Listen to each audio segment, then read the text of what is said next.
باقی لوگ کو تو چھوڑو، سنت اور باقی بابا لوگ کو چھوڑو، محمد صلی اللہ علیہ وسلم کو بھی ماننا ہمارے لیے حرام ہے۔ جو شخص مر چکا ہے ہم انہیں عزت کرتے ہیں، محمد صلی اللہ علیہ وسلم سے محبت کرتے ہیں، ان سے پیار کرتے، لیکن ان کی پوجا نہیں کرتے۔ آج کی تاریخ میں ہم محمد صلی اللہ علیہ وسلم سے بھی نہیں مانگ سکتے۔ لوگ کہتے ہیں آج کی تاریخ میں زندہ نہیں، معاذ اللہ۔ میں تمہیں آج کی تاریخ بتاتا ہوں کیا ہے۔ اب یہ خیال کرنا، آقا علیہ السلام کو یہ سمجھنا یہ عقیدہ رسالت کے خلاف ہے اور شان رسالت میں بے ادبی ہے، یہ سمجھنا کہ مر گئے معاذ اللہ، مٹی میں ہو گئے اور آج کی تاریخ میں اور آج کے دن میں زندہ نہیں۔ سنو، رسول پاک تو ولادت سے پہلے بھی زندہ تھے۔ کنتو نبیم وآدم بین الروح والجسد، حضرت آدم پیدا نہ ہوئے تھے تب بھی زندہ نبی تھے، آج بھی زندہ ہیں۔ حدیث پاک سنیے کہ کس طرح زندہ ہیں یا نہیں۔ ابو داؤد سیاستہ کی حدیث اور حدیث صحیح، حدیث نمبر 1047، سنن ابی داؤد، پھر سنن نسائی سن لیں، پھر ابن ماجہ، پھر مسند احمد بن حنبل، پھر صحیح ابن حبان، پھر مستدرک حاکم، کل کتب حدیث مختلف طرق سے حدیث صحیح لاتے ہیں، اور اس کی توثیق ابن تیمیہ کے شاگرد علامہ ابن القیم کرتے ہیں۔ ابن القیم جلاء الافہام میں اوس بن اوس حدیث کے راوی ہیں۔ آقا علیہ السلام نے فرمایا، لوگو اکثروا علی من الصلاۃ فی یوم الجمعہ، لوگو جمعہ کے دن مجھ پر بڑی کثرت سے درود و سلام پڑھا کرو، فإن صلاتکم معروضۃ علی، تمہارا درود و سلام میرے اوپر پیش کیا جاتا ہے۔ اگر معاذ اللہ مر کے مٹی ہو گئے ہوں تو پیش کس پر کیا جاتا ہے؟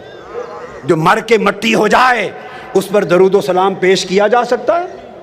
آقا نے فرمایا پیش کیا جاتا ہے۔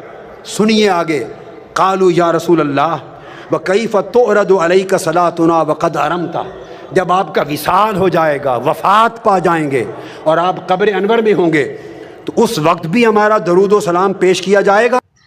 آقا علیہ السلام کا جواب سنیے، اور عقیدے اپنے نفس کی شرارت اور جہالت کے ساتھ من گھڑت نہ بنائیے، عقیدے وہ رکھیے جو تاجدار کائنات نے سکھائے۔ آقا نے فرمایا ان اللہ عز و جل حرم علی الارض ان تاکل اجساد الانبیاء، ہاں میری وفات کے بعد بھی تمہارے درود و سلام مجھ پر پیش ہوں گے، چونکہ اللہ نے زمین پر حرام کر دیا ہے کہ انبیاء کے جسموں کو کھائے، زمین انبیاء کے جسموں کو نہیں کھا سکتی۔ پھر اسی طرح یہ حدیث آگے آئیے، اور پھر آقا علیہ السلام نے فرمایا، حضرت حسن بن علی ابن ابی طالب روایت کرتے ہیں، امام ابو یعلا سند صحیح کے ساتھ راوی ہیں، آقا علیہ السلام نے فرمایا لوگو صلو علی وسلمو، مجھ پر کثرت سے درود بھی پڑھا کرو اور سلام بھی، فإن صلاتکم وسلامکم یبلغنی اینما کنتم۔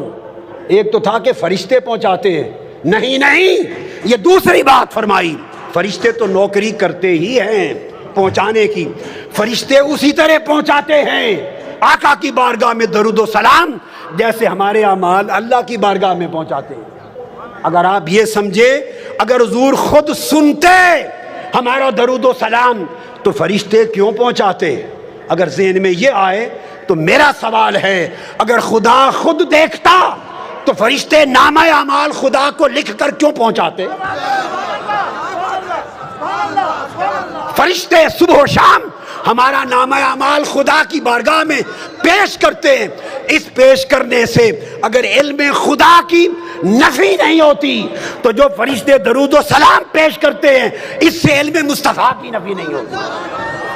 آقا علیہ السلام نے فرمایا مجھ پر درود و سلام کی کثرت کرو، اس لیے کہ تمہارا درود اور تمہارا سلام خود پہنچتا ہے مجھ پر جہاں بھی ہوتے ہو۔ ارے بمبے والو، بمبئی سے مصطفیٰ پہ درود و سلام پڑھو گے، خدا کی قسم گنبد خضرا میں مصطفیٰ خود سنتے ہیں۔ میں سند کے ساتھ کہہ رہا ہوں، سند کے ساتھ۔ اور آقا علیہ السلام نے تو یہاں تک فرما دیا، حدیث پاک حضرت ابو ہریرہ راوی ہیں، سنن ابی داؤد اور مسند احمد بن حنبل، حدیث صحیح، فرمایا ما من احد یسلم علی الا رد اللہ علی روحی حتی ارد علیہ السلام۔ کائنات کی عرضی پر جہاں بھی کوئی مسلمان مجھ پر سلام پڑھتا ہے، درود و سلام پڑھتا ہے، آقا نے فرمایا الا رد اللہ علی روحی، اللہ نے میری روح میرے جسم میں واپس لوٹا دی کی ہوئی ہے، میری روح میرے جسم میں واپس بولیے لوٹا دی ہوئی ہے۔ میں ہر سلام کرنے والے کو سن کر خود جواب دیتا ہوں۔ اگر آپ کے ذہن میں ایک لطیف علمی بات اور ذوق کی بات کا خیال آئے، لوٹا کیوں دی؟ اگر لوٹانی تھی تو نکالی کیوں روح پاک، اور نکال لی تو لوٹا کیوں دی؟ سنو غور سے، نکالی اس لیے تاکہ ہر نفس پر ایک بار موت کا ذائقہ سچا ثابت ہو جائے۔ کل نفس ذائقۃ الموت، موت کا ذائقہ چکھنا بولیے ثابت ہو جائے۔ آقا علیہ السلام نے بھی چکھا، اب میرا وجدان کچھ اور کہے گا، کوئی کہے گا کہ موت کا ذائقہ چکھا، اور میں کہوں گا نہیں، موت مصطفیٰ کے لبوں کو چکھنے کے لیے آئی۔ ہائے ہائے، موت مصطفیٰ کو چھونے کے لیے آئی۔ مولا میں محروم نہ رہ جاؤں، میں بھی چھو لوں تیرے محبوب کو، اس لیے روح نکلی۔ اب سوال پیدا ہوتا ہے کہ لوٹا کیوں دی؟ قرآن کا قاعدہ ہے، نص قرآن سنیے، قرآن نے کہا وَلَلْآخِرَةُ خَيْرٌ لَكَ مِنَ الْأُولَىٰ، میرے محبوب تیری آخرت اور تیری بات کی گھڑی، ہر بات کی گھڑی پہلی گھڑی سے بہتر ہوگی، پہلی گھڑی سے بہتر ہوگی۔ مصطفیٰ کا جسم ہر بات کی گھڑی میں پہلی گھڑی سے بہتر مقام پر ہوگا، اور آقا علیہ السلام کی روح ہر بات کی گھڑی میں پہلی گھڑی سے بہتر ہوگی۔ جب روح جسم پاک سے نکل گئی، ذائقہ موت وارد ہو گیا۔ اب میں وجدانی بات کر رہا ہوں، ایسے لگتا ہے کہ جیسے روح کو جنتوں کو پیش کیا گیا ہوگا۔ روح مصطفیٰ جس مقام کو چاہے چن لے، روح بولی ہوگی میرے مولا تیرا وعدہ ہے کہ بعد کی گھڑی پہلی گھڑی سے بہتر ہوگی۔ میں 63 سال تک مصطفیٰ کے جسم میں رہتی رہی ہوں، 63 سال میں جسم مصطفیٰ میں رہی ہوں۔ تیرا وعدہ ہے کہ اب اس سے بہتر جگہ پہ جاؤں گی۔ اگر تیری کائنات میں مصطفیٰ کے جسم سے بہتر کوئی جگہ ہے تو وہاں بھیج دے، اور اگر جسم مصطفیٰ سے بہتر کوئی جگہ نہیں تو واپس لوٹا دے۔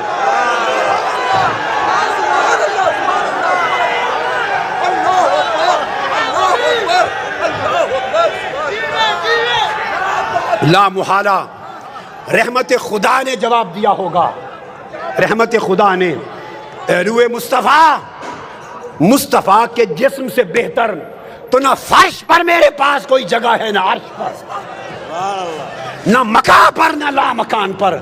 مصطفیٰ کے جسم سے تو اعلیٰ جگہ نہیں۔ روح نے عرض کیا ہوگا باری تعالیٰ اگر جسم مصطفیٰ سے بہتر جگہ نہیں تو واپس لوٹا دے۔ حکم ہوا ہے روح مصطفیٰ پلٹ جا اور قیامت تک مصطفیٰ کے جسم میں رہے۔ اس لیے حضور جسمانی طور پہ بھی زندہ ہیں اور روحانی طور پر بھی زندہ ہیں۔